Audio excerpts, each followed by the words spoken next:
തുണി ഉരിയുന്നത് സിനിമയിൽ അവസരം കിട്ടാൻ, ചെറിയ വസ്ത്രത്തിലെത്തിയത് അതിന്. നടി എസ്തറിനോടാ കളി. ബാക്കി കേൾക്കൂ. സദാചാര ആക്രമണങ്ങൾക്കെതിരെ ശക്തമായ ഭാഷയിൽ പ്രതികരിച്ച് രംഗത്തെത്തിയിരിക്കുകയാണ് നടി എസ്തർ. ബാലതാരങ്ങളായെത്തിയ പെൺകുട്ടികൾ വളർന്ന് നായികമാരാകുമ്പോൾ അവരെ ഹൈപ്പർ സെക്ഷലൈസ് ചെയ്യാനുള്ള പ്രവണത മലയാളികൾക്കുണ്ടെന്ന് താരം ഒരു അഭിമുഖത്തിൽ പറഞ്ഞിരുന്നു. ഇതിന് പിന്നാലെ താരത്തെ വിമർശിച്ച് എത്തിയവർക്കാണ് എസ്തർ ഇപ്പോൾ കൃത്യമായ മറുപടി നൽകിയിരിക്കുന്നത്. പെട്ടെന്ന് വളർന്ന് ഞാൻ ലീഡ് റോളിലെത്താൻ പാകമായി എന്ന് സിനിമക്കാരെ അറിയിക്കാൻ ഉള്ള ഒരു ഹൈപ്പർ സെക്ഷൽ ഷോ ഓഫ് മലയാളത്തിലെ ചില ബാലതാരങ്ങളിലും കാണാറുണ്ട് എന്നായിരുന്നു ഒരാളുടെ കമന്റ്. ഇതിനെ പിന്തുണച്ച് മറ്റൊരു വ്യക്തിയും പ്രതികരിച്ചു.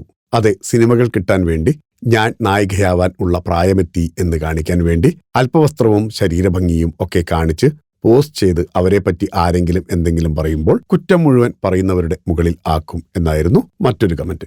ഈ പ്രതികരണങ്ങൾക്ക് കുറിക്കൊള്ളുന്ന മറുപടിയുമായാണ് താരം രംഗത്തെത്തിയത്.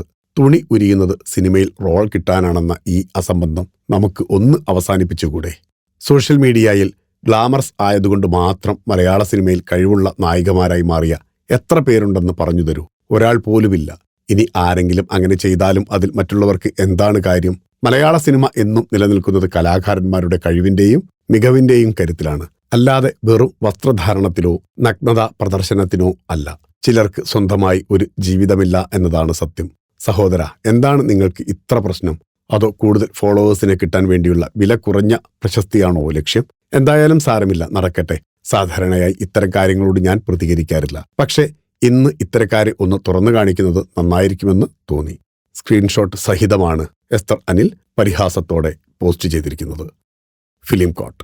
നിങ്ങളുടെ കരുത്തിൽ ഞങ്ങൾ ഉയരുകയാണ്.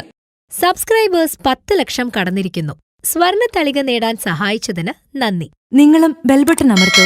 നല്ല വാർത്തകളുടെ നോട്ടിഫിക്കേഷൻ ഉടനെത്തും. വിശ്വസിച്ച് ഒപ്പം നിൽക്കുന്നവർക്ക് ഒരിക്കൽ കൂടി നന്ദി.